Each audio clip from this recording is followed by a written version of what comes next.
Bismillahirrahmanirrahim. Assalamu alaikum. Welcome to Newsroom. I'm your host Rama Khalid. Today is Friday, the 11th of November 2022. These are the stories that we will be discussing in detail in the course of the show.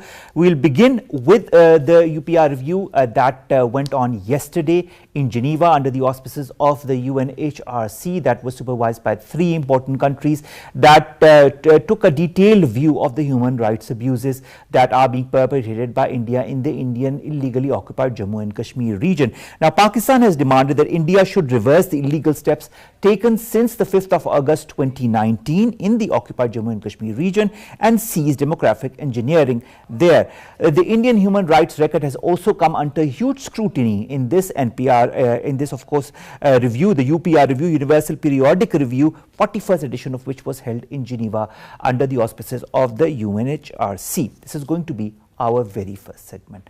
Our second segment of the day, ladies and gentlemen, concerns Elon Musk's ownership of Twitter that has now apparently descended into deeper chaos as key executives have resigned from the platform. If you remember well, when Elon Musk took power as the new head of Twitter, he also let go of many important employees of Twitter, and now there is a new wave of employees who have quit Twitter. The walkouts, of course, have come after the launch of new features that have been introduced by Tesla SpaceX owner Elon Musk. Of course, Twitter is not the only platform that Elon Musk owns. He has bought Twitter for $44 billion US, and we all know about the blue tick. We all know about the amount that he's asking to charge from the users per month, and this and other things that have irked not only users but also former executives of Twitter that have now resigned. This is going to be our second story, the digital platform of Twitter under chaos. What is going to be the future of Twitter?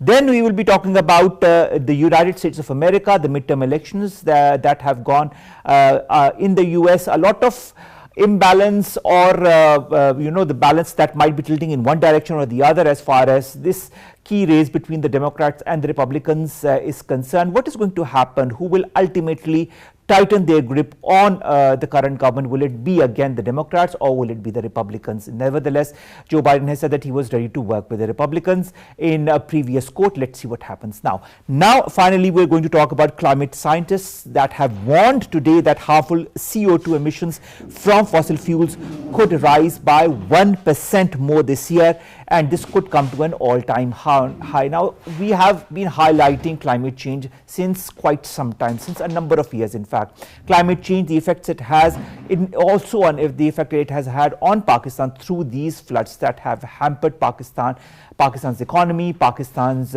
humanitarian assistance, and so on and so forth. 33 million people and even counting more than that have been affected by these floods. 1/3 of Pakistan was under water. Now, of course, the water is receding, but the economic future of all of the people who were affected by the floods hangs in tight balance. Therefore, so reports such as these cause a lot of questions marks and, of course, a lot of apprehension of what needs to be or what should be or what would be the future as far as climate change and the world is concerned. This is going to be our last story. Let's come to our first segment, and that concerns the Universal Periodic Review, the 41st edition of which was held in Geneva under the auspices of the UNHRC. But yesterday they reviewed the whole story of India in the context of the human rights abuses that have been happening in the Indian held valley and elsewhere as well. And of course, it was highly scrutinized during this review that was supervised by three important countries. Pakistan has also highlighted this today. More in the following report. Narendra Modi-led Hindutva Indian government is aggressively pursuing imperial occupation model in Indian illegally occupied Jammu and Kashmir. Kashmiris have been demanding their UN-recognized right to self-determination for over 7 decades, but India is unleashing gory brutalities on the people of occupied Kashmir to suppress their just cause of freedom. Indian human rights record has come under scrutiny during the ongoing fourth cycle of Universal Periodic Review in Human Rights Council in Geneva. UN report for UPR of India mentioned that Office of the Special Representative of Secretary Secretary General for Children and Armed Conflict had expressed concern over detention of children by Indian forces in Kashmir. Several international civil society groups had made scathing criticism of India's action in illegally occupied Jammu and Kashmir and its treatment of minorities. At UPR peer review, Pakistan has urged India to accept recommendations made in Kashmir reports of the Office of High Commission for Human Rights and allow the office and the independent observers to visit the occupied valley. Pakistan echoed concerns of international community on Indian illegally occupied Jammu and Kashmir and asked India to end all human rights violations, release Kashmiri political prisoners, journalists and human rights defenders. The right to self-determination of Kashmiris should be raised at all forums and the world must come forward to help them to secure their fundamental rights. Now, to discuss this in detail, we've been joined by Dr. Raja Kashif. Janjua is an analyst. Dr. Saab, thank you very much to have joined us. Dr. Saab, the Universal Periodic Review, as far as India is concerned, was held yesterday under the auspices of the UNHRC. 3 important countries supervised it, and the Indian human rights abuses were highly scrutinized. Pakistan has also highlighted it today. What do you feel will happen in the light of the observations of this independent rights group under the UPR? Thank you. First of all, I will have to say 5th August was a very black day for Kashmiris because they changed the Kashmir status. So I think yesterday's events not possible to India to change Indian states status in Kashmir. They are doing all things by force.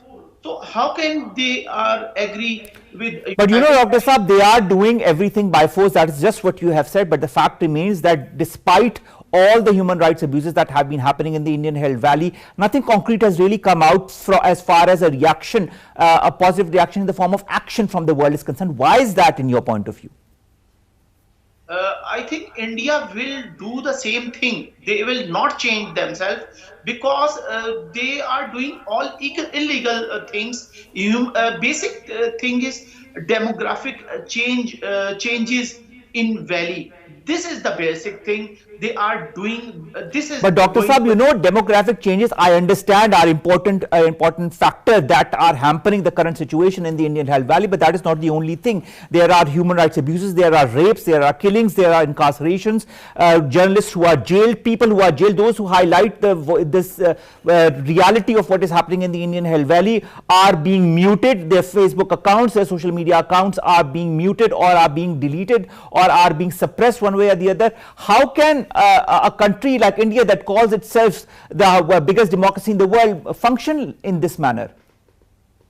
Yes, I think they call themselves biggest world's largest democracy in the world, but in the other picture we say we see the situation is different, and I think all commissions, United Nations, they are unable to change the situation. They can undo this 370 or other things are very important for Kashmiris.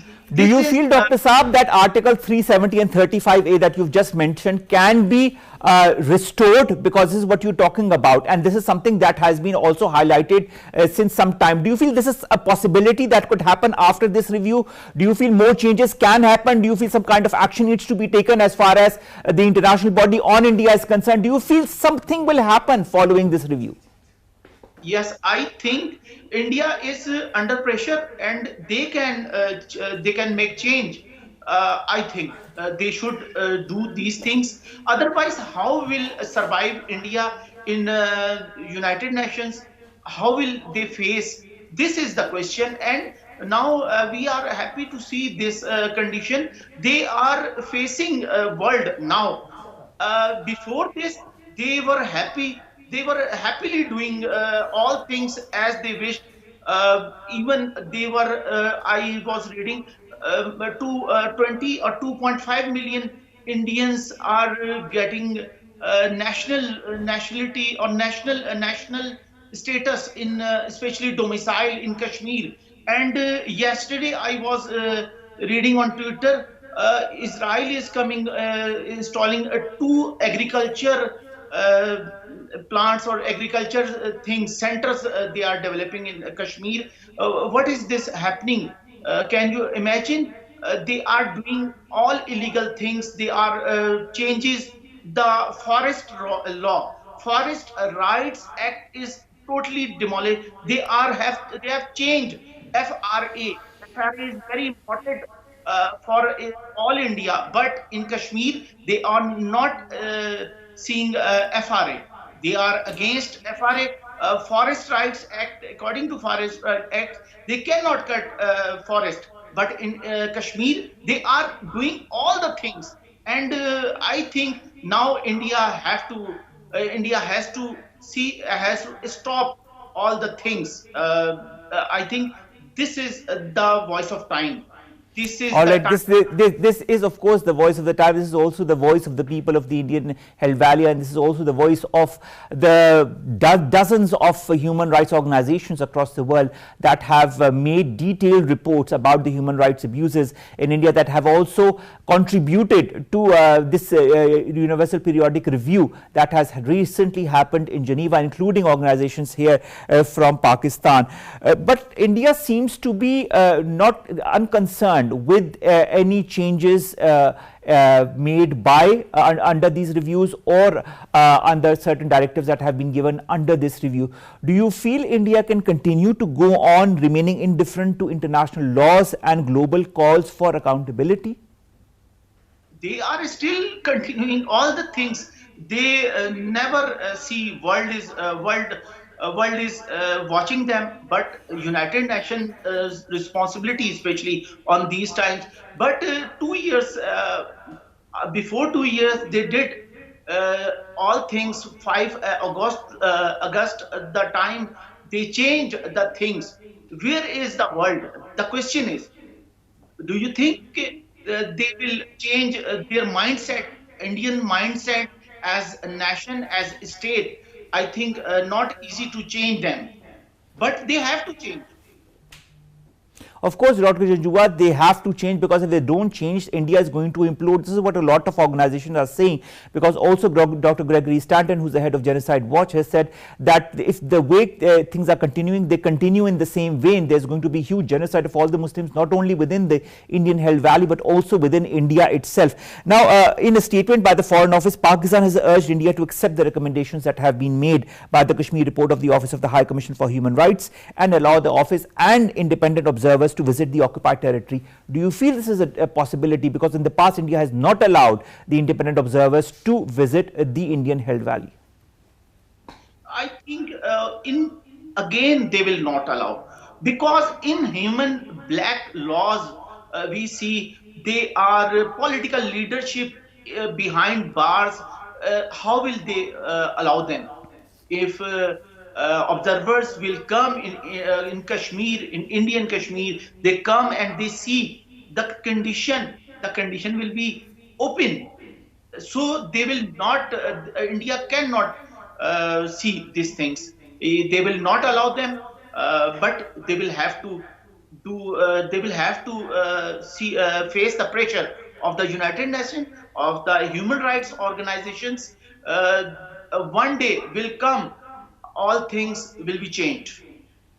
When, in your point of view, Dr. Janjua, that day will come? Do you feel that day is near? Do you feel it will take a lot more pressure on India for it to change its tactics towards the people in Indian illegally held Jammu and Kashmir? I think that day is not near. They are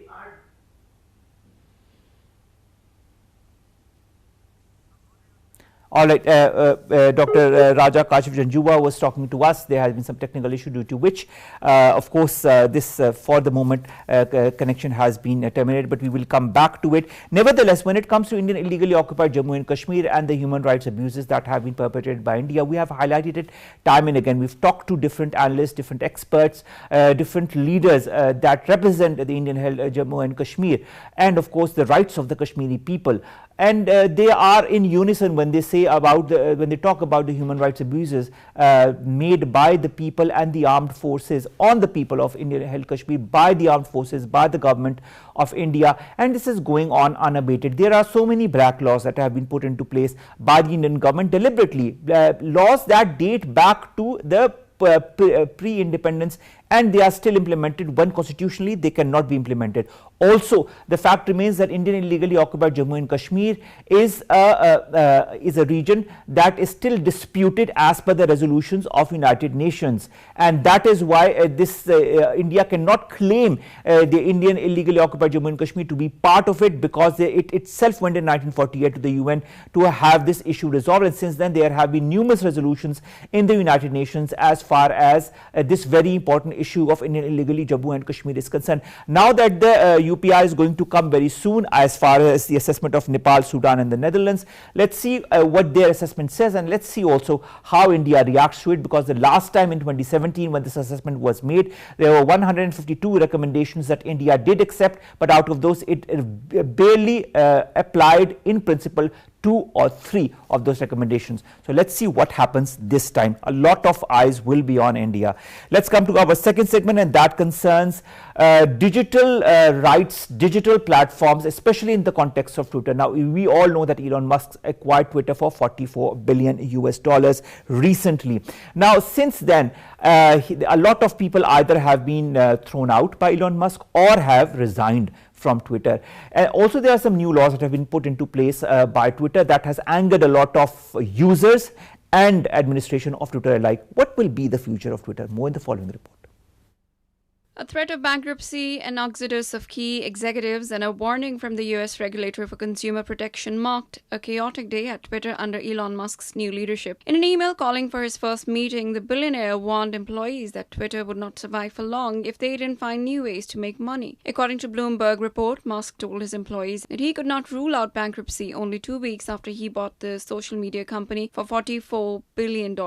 Some of Twitter's advertisers, which are main source of revenue, have stayed away from the company since Musk took over, driving down revenue. Meanwhile, features such as $8 subscription for the coveted blue tick, along with a new grey official badge for high-profile accounts, have run into problems. Subscription model led to an increase in fake accounts posing as known figures, which led Musk to scrap the grey badge almost immediately. Twitter is losing $4 million every day, and the social media giant is currently $13 billion in debt, which demands a $1.2 billion interest payment in the next 12 months. After Musk reportedly laid off 50% of the Twitter's 7,000 employees this week, higher-up executives in vital roles have left of their own choice, leaving social media platform in crosshairs.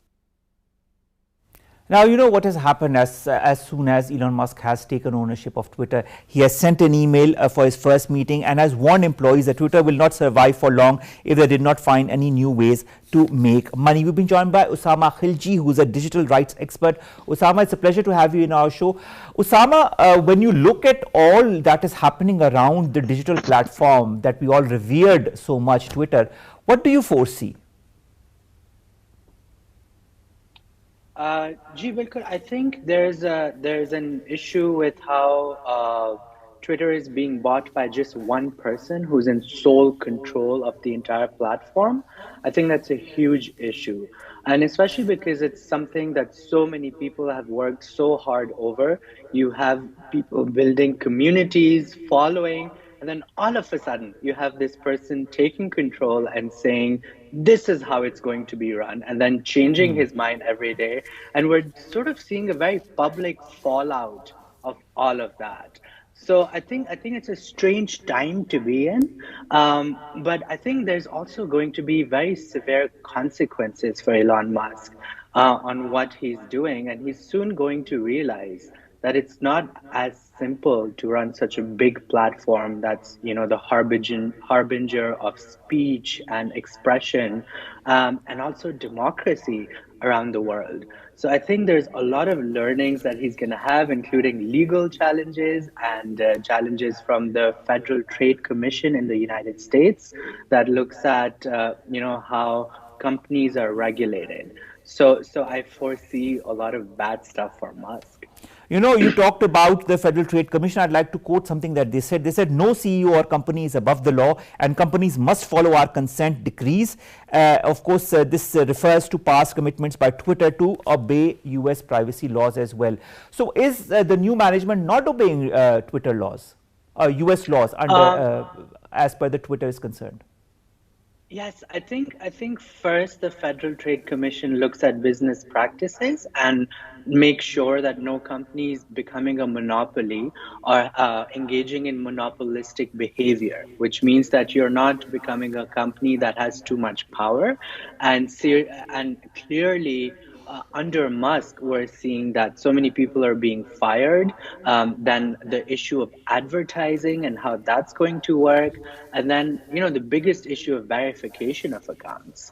And now we're seeing these hilarious accounts that are pretending to be Elon Musk and pretending to be different companies, and they have a blue check mark and they're tweeting all sorts of stuff, basically to demonstrate to Musk that you can't just sell these check marks to anyone, because that will have severe consequences. So Osama, this these makes me ask you a very pertinent question. Is Twitter becoming more of a saleable commodity rather than a serious social platform where important issues could be discussed with all ease and with all in different details, taking different perspectives? Do you feel that Twitter is going in a totally new direction?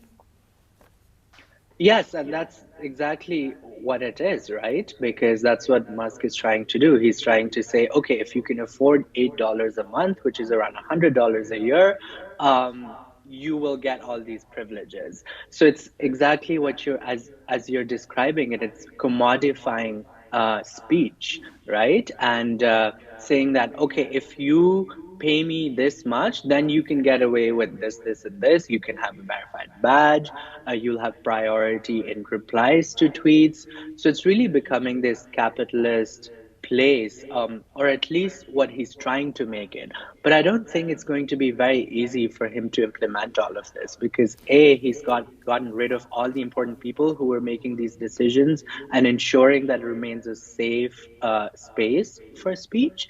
And B, how long is it going to be possible to keep, sort of throwing these tantrums, and based on those tantrums, deciding for what the entire company is going to do. So I like the initially, word he tantrums. thought, I like the term tantrums that you use, Osama, because some of it is exactly that. Nevertheless, on the one hand, he's commodifying Twitter. On the other hand, he talks about Twitter going towards bankruptcy. He says that he could not rule out bankruptcy only 2 weeks after he has bought the social media platform. Why? I mean, what is happening exactly? I mean, on the one hand, he's garnering as much money as possible. On the other hand, he talks about bankruptcy.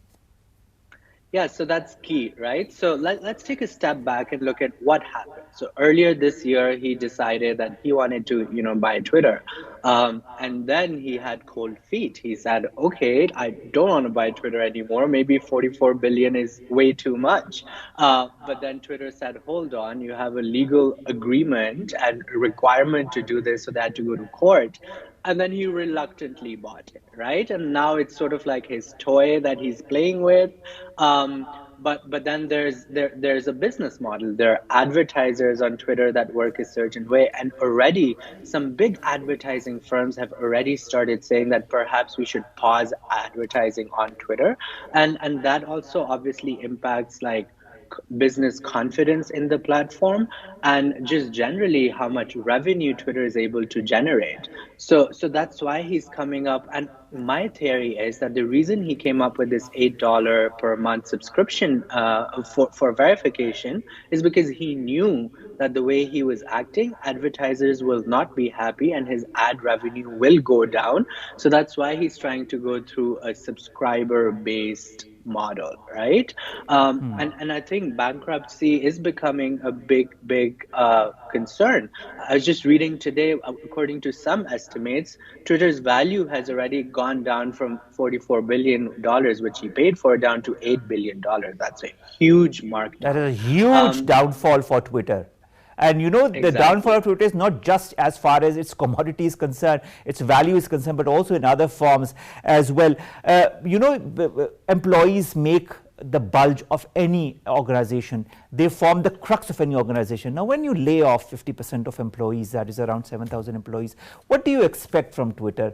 What do you expect from any platform? When there are employees that have worked and toiled their whole lives, and heads of different organizations under Twitter that have been, changing Twitter for the better, and now you just lay them off as easily as possible. How can you expect Twitter to stand back up? Exactly, and that's the question we're all asking in the global digital rights community, where we're saying, for example, we were in touch with the human rights team at Twitter, and whenever there were some serious issues with content on Twitter in Pakistan, we would contact them directly and say, there's a danger to somebody's life, there's hate speech against them, there's incitement to violence, please help moderate this content. It's called escalation, right? And Twitter usually has partners, trusted partners in every country. But now all of the people that we knew and were in touch with are gone. So even for us, if there could be any like hate campaign online on Twitter in Pakistan today, and civil society organizations like ours, we don't know who to go to or who to approach or where to escalate this. And this is happening the world over. So what it shows is that these companies are too focused on the United States, and even within the United States, the people are getting fired. So what about the rest of the 202 countries in the world where Twitter is being used, where hate speech could be there, where non-English content, so moderating in Pashto, in Urdu, in Sindhi, in Punjabi, in Balochi, in all these languages, who is doing that? Who's making that decision? And who do people go to? That's a really big question. And in the past year, the human rights team at Twitter had made a lot of progress. So if you notice, if you want to report content on Twitter, they've made it very easy now. If you go on any tweet and click report, it goes through a step-by-step process that is very user-friendly. But all of that work now, who's looking at it? That's the big question that also arises. There are so many question marks, Osama. Osama, there are so many question marks that, I even as a user of Twitter, like I'm sure you and all of your colleagues are, we are really thinking of whether to remain with Twitter or to go to any other parallel platform in order to voice our concerns or talk about what we want to talk about. What about the trust of key executives? If you look at the recent list, Yoel Roth, Twitter's head of trust and safety, resigned. Then we've got the Twitter's chief privacy officer Damian Karen and chief information security officer Leah Kistner, who resigned as well. What happened as far as the trust between Elon Musk and these people are concerned? See, it's very obvious. It's sort of like how Trump became president and what happened with America. People just didn't know what was happening. And it's sort of like that at Twitter right now, where this person who just does and says whatever he wants, he says it. And you raise a very good question. What should people do? Should they remain on Twitter? And I think, somebody, a friend of mine tweeted just today, and she said that Twitter belongs to its users, not those who are paying for it. And it's the users who make Twitter. It's the users who've built community on Twitter over the past decades, more than a decade that Twitter has existed. So it's not so easy if you have a big following, if you have all these networks, if you have all these communities that are working together, because Twitter brought them together, for them to migrate so easily. So hopefully, let's see what the FTC does in the United States, where Twitter is registered.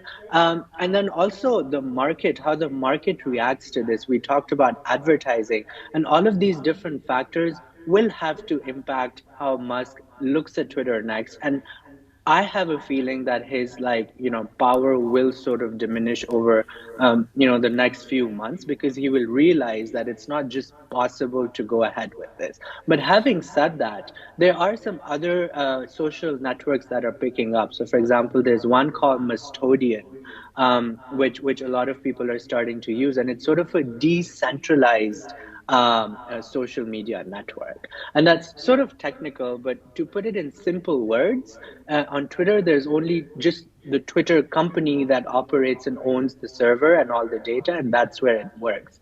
In Mastodian, there are multiple servers, and anyone can create a server and store their data on that. There's a difference as far as these two platforms are concerned. Yeah. And I'm sure there will be other platforms coming up, and if Twitter goes into this whole phase of chaos, quote unquote, even Meta or other organizations might think of they're coming up with alternatives to Twitter, which brings me to the very important question, Osama. You talked about FTC action against Twitter, and that is observing as far as these changes in Twitter is concerned. If you remember, in May last year, in May this year, in fact, Twitter paid $150 million US for violating an agreement with the FTC. So will the FTC prove to be that stringent guard dog as far as Twitter is concerned? Well, hopefully. So the FTC is headed by a very young lady who is of Pakistani origin, Lina Khan, and her Okay. entire thesis when she was doing her law school in the United States was about breaking the monopoly of big tech, and that's what became made her so famous, and that's why that at such a young age she was appointed the FTC commissioner, and her entire approach towards tech is to ensure that it's not too powerful, that it's under control, and it does not abuse the power that it has gained over time. So I think all eyes are on FTC to see how they manage to, enforce regulations that they've put in place, and how they sort of, deal with Twitter. What we're seeing right now is there's likelihood of huge fines on Twitter, because, as a responsible platform, it is supposed to have, privacy safeguards. It is supposed to have content moderation regimes for it that are effective and teams that are implementing it. And just today in the news, I was reading that at Twitter, there's panic within the staff as well, about how to deal with this. So the remainder of the people that are working there are worried about this, and at the same time, there's all these theories coming up of how the FTC will enforce. So I think the next few weeks will be critical on how the FTC enforces the That is true, agreements and and the it also will be regulations. critical on how Twitter reimagines itself and how Elon Musk manages to so-called reinvent Twitter and not put it into chaos. Now, in another email to employees, you talked about regulation. Now, let's talk about another email that Elon Musk sent to employees, talking that it was absolute top priority to suspend bots, trolls, spam exploiting the verified accounts. You yourself have mentioned in the very beginning of our discussion about these accounts that have the blue tick. Now, how can a mechanism be evolved before it's way too late for Twitter?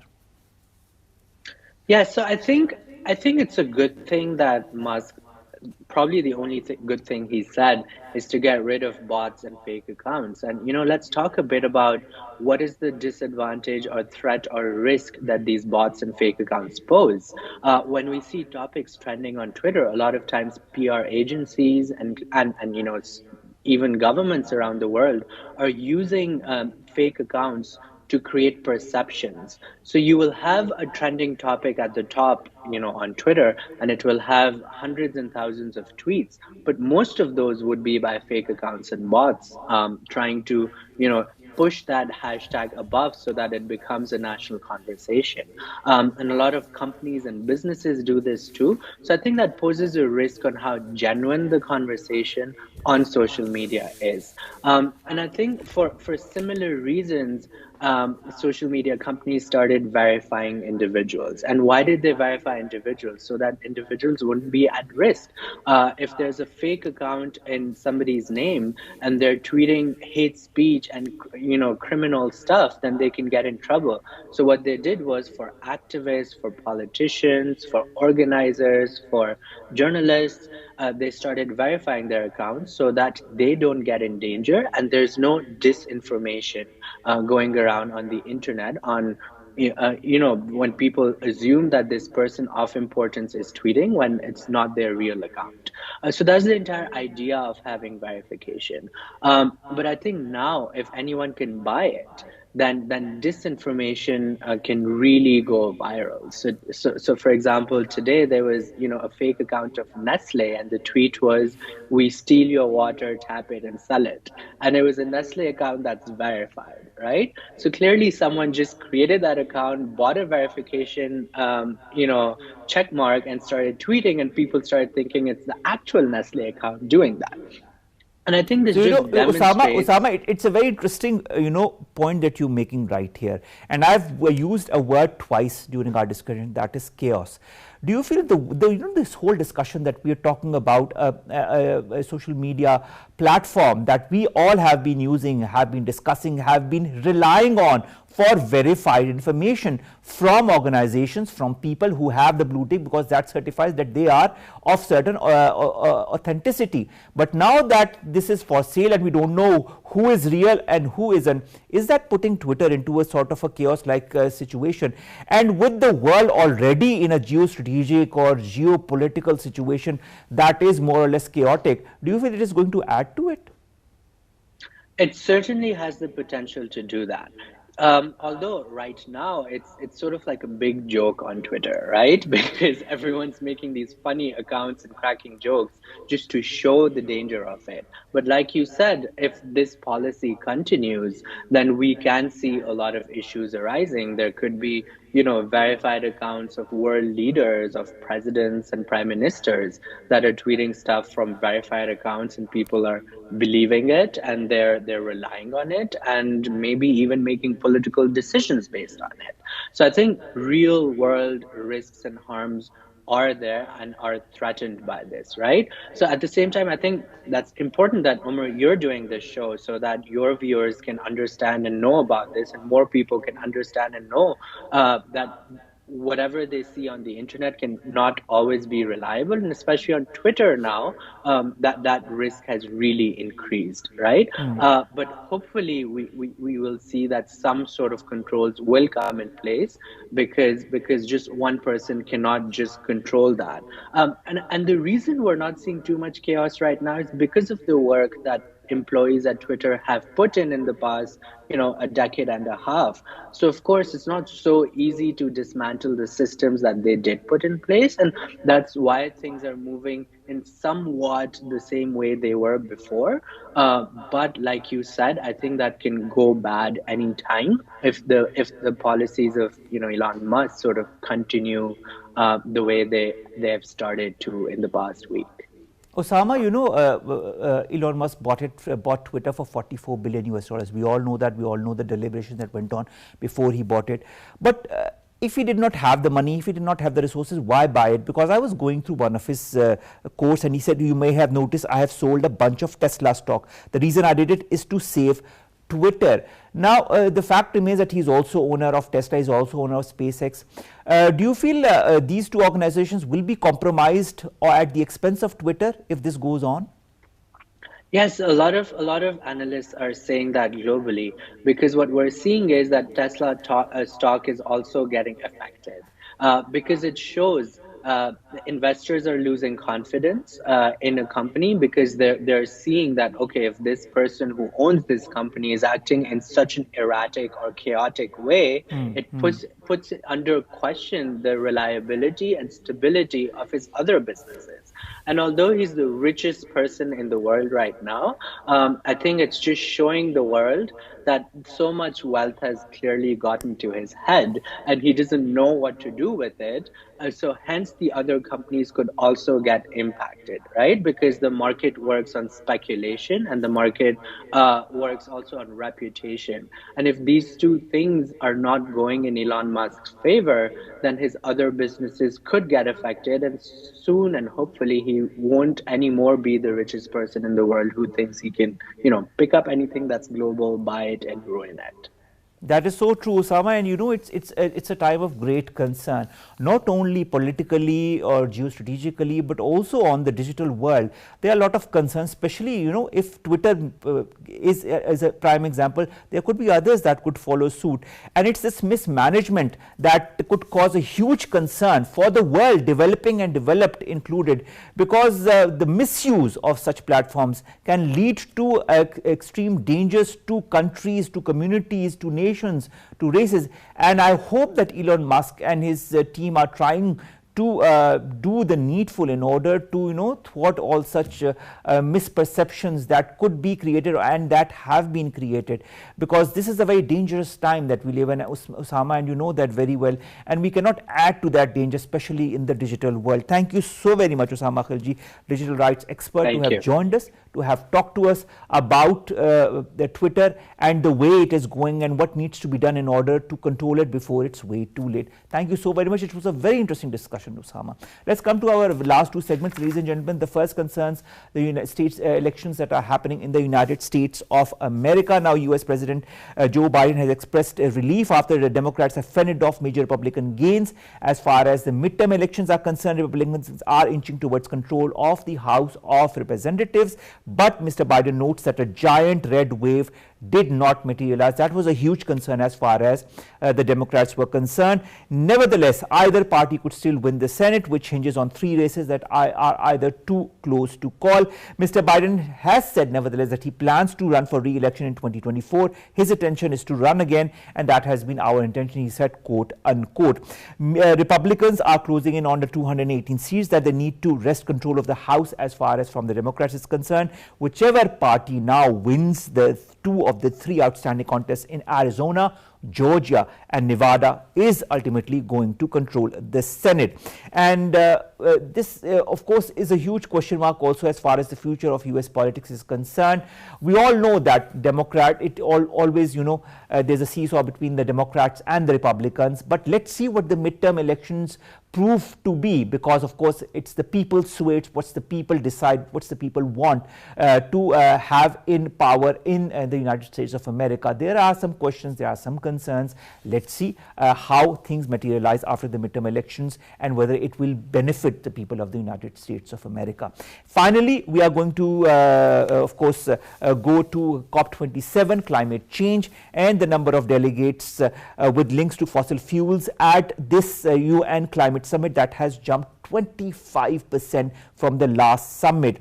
Now, campaign group Global Witness has found more than 600 people who were at the talks in Egypt that are related to fossil fuels. That's of course more than the combined delegations from the 10 most climate impacted countries. This is also a huge concern. We have been highlighting climate change and how it impacts countries from the developed and from the developing world. Although the developed world can cope with such disasters, developing countries cannot, such as Pakistan. We've seen the floods, we've seen how they have impacted Pakistan, and we've seen how it's not easy for a country like Pakistan to handle the after effects of these floods. So we need to be extremely vigilant, and COP27 is one of the most important forum as far as all of these countries together fighting for a collective cause, and that is to fight climate change. Let's hope that changes and translates into some kind of a reality, because as far as COP26 is concerned, we didn't see much of those pledges translating into action. So COP27, all eyes are on it. And of course, this report that talks about 600 people at the talks that are linked to fossil fuels and 25% increase of those countries who are using fossil fuels, the increase in the number of candidates. This is a huge concern as well. Let's hope that the world understands, let's hope the world listens, and let's hope the world makes a change for the better. With that, we come to an end of this Friday edition of Newsroom. We'll see you inshallah on Monday. It's the weekend. Have a great one. Nevertheless, as I always end my show, we are in the midst of a crisis because of the floods. For all those 33 million plus people who are impacted by the floods, help them in whichever capacity you can, through a text, through a shelter, or through any donation that you can. Allah Hafiz. Have a great weekend.